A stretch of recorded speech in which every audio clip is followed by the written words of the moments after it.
हा भाऊ, कधी लावले होते तुम्ही टरबूज? हे टरबूज लावले 15/11/2024.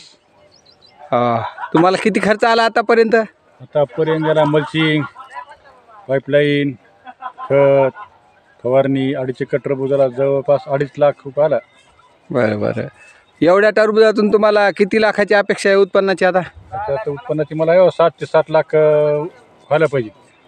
सध्या भाव काय चालू आहे? आता आपण दिले 8 रुपये किलो दिलेत, हैदराबादच्या व्यापारी दिलेत मालाचे. बरं असं का? साहेब. बरं बरं. एकंदरीत समजा 3 महिन्यामध्ये तुम्हाला चांगलं उत्पन्न होण्याची अपेक्षा आहे. 100%. असं जर उत्पन्न झालं तर समजा तुम्हाला टरबूज परवडेल असं वाटते?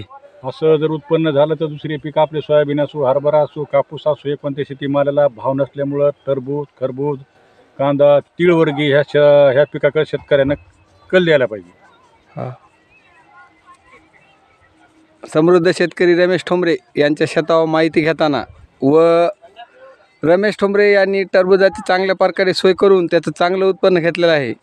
रमेश ठोंबरेंनी आपल्याला वेळ दिल्याबद्दल धन्यवाद. धन्यवाद भाऊ. धन्यवाद.